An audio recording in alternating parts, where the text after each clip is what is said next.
Kabar terbaru Arab Saudi. Beberapa larangan sebelumnya kini banyak dibuka kembali. Tempat pesta pernikahan, tempat sekolahan, dan bahkan tempat lainnya. Masjidil Haram segera akan dibuka kembali. Tapi sebelum lanjut ke video ini, saya mohon dukungannya dengan cara like, subscribe bagi yang belum, dan share ke sosial media kalian. Syukron. Assalamualaikum warahmatullahi wabarakatuh. Marhaban, ahlan wa sahlan. Jumpa lagi bareng saya The Adventure. Apa kabar kalian? Semoga baik-baik saja. Arab Saudi. Semua masjid kini sudah dibolehkan untuk sholat berjamaah dan juga sholat Jumat, termasuk Masjid Nabawi Madinah sudah lama dibolehkan sholat berjamaah. Lalu bagaimana dengan Masjidil Haram?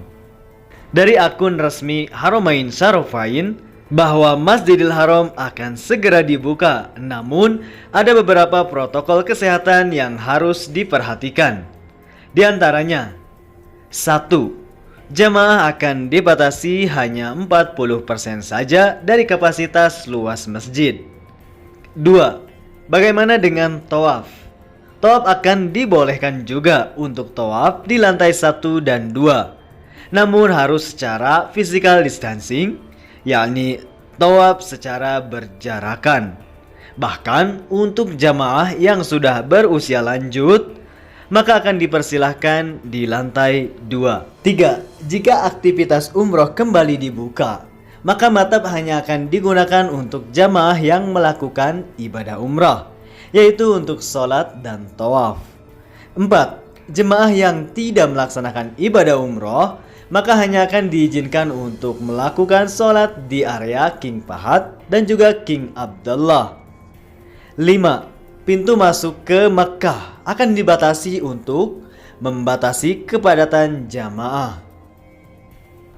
Namun semua rencana akan segera dilaksanakan setelah Khadimul Haramain, yakni Raja Salman, menyetujui pembukaan Masjidil Haram. Namun waktu dan tanggalnya belum dapat dipastikan.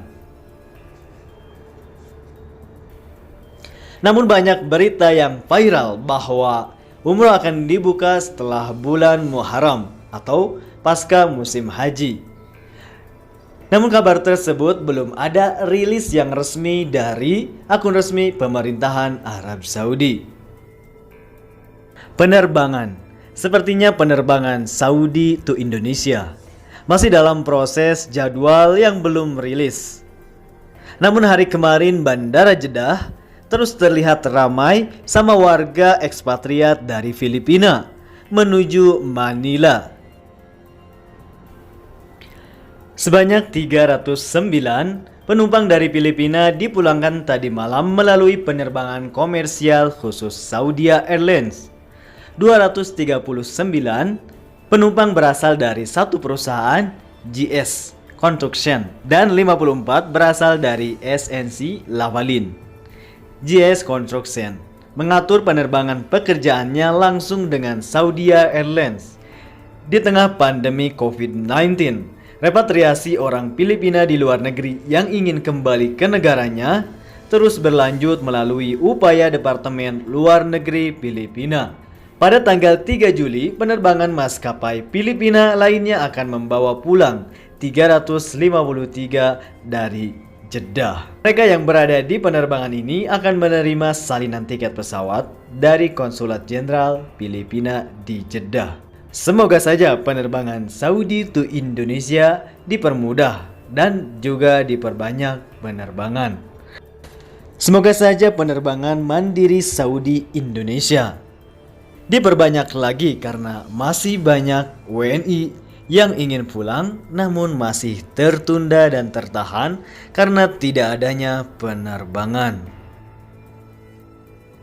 1 Juli 2020 adalah di mana sudah telah resmi menerapkan pajak 15% untuk setiap transaksi.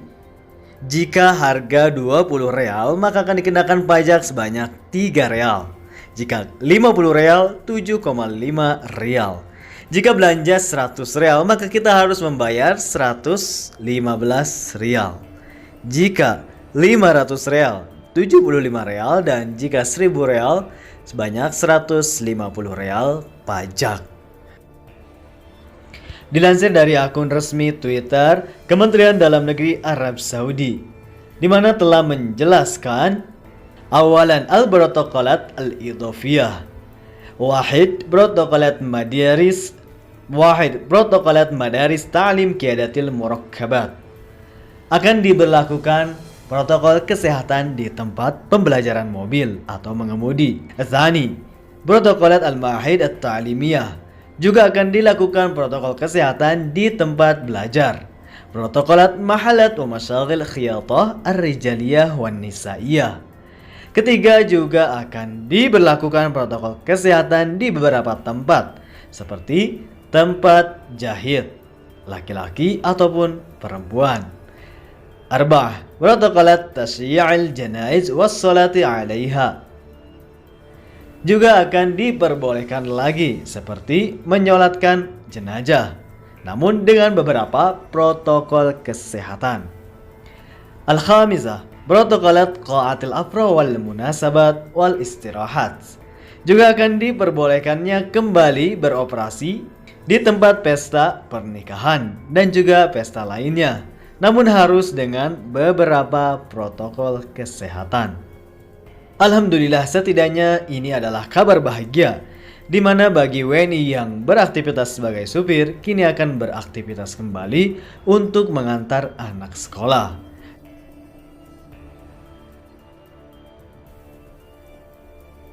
Pandemi virus corona di Arab Saudi hingga sampai saat ini masih bertambah banyak dan masih di angka 3.000 lebih, hingga mencapai total hampir 200.000 orang yang terjangkit COVID-19 di Arab Saudi. Untuk tambahan hari ini sebanyak 3.383, namun alhamdulillah dengan kesembuhan lebih tinggi, yakni 4.909. Dari tambahan COVID baru, diantaranya 397 Riyadh yang sebelumnya terus posisi kelima kini kembali menjadi nomor 1 kembali. 277 Al-Hubub, 271 Makkah, 181 Al-Khatib, 179 Madinah Munawwarah, 164 At-Taif, 164 Jeddah, 8 Khamis Musaid, 149 Al-Mubaraj, 141 Dammam, dan 134 Buraidah. Berikut ke bawah adalah beberapa daerah dengan tambahan COVID-19 terendah.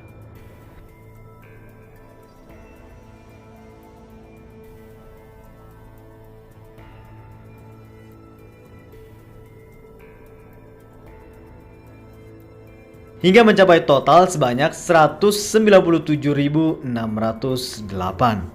Sedangkan kesembuhan ada 137.669 dan total meninggal dunia di Arab Saudi sebanyak 1.752. Untuk data COVID-19 di Indonesia per tanggal 2 Juli sebanyak 1.624 kasus baru, dan ini merupakan tambahan COVID-19 tertinggi di Indonesia hingga mencapai total 59.394. Sedangkan kesembuhan sebanyak 26.667 dan total meninggal dunia ada 2.987.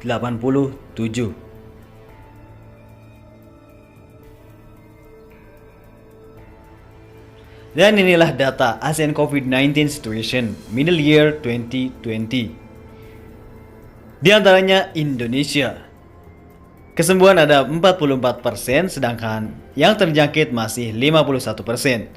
Singapura 86,51% sembuh dan 13,43% masih terjangkit. Sedangkan untuk Brunei Darussalam 97,87% sembuh, dan juga Laos. Semoga saja pandemi virus corona segera selesai, karena kami sudah bosan dengan tambahan kasus baru. Allahumma inna na'udzubika minal barosi wal junun wal judam wa min sayyil asqam. Mungkin hanya ini yang bisa saya sampaikan. Terima kasih untuk kalian yang selalu menunggu. Saya Daven Curer dari Arab Saudi melaporkan. Wassalamualaikum warahmatullahi wabarakatuh. Syukran.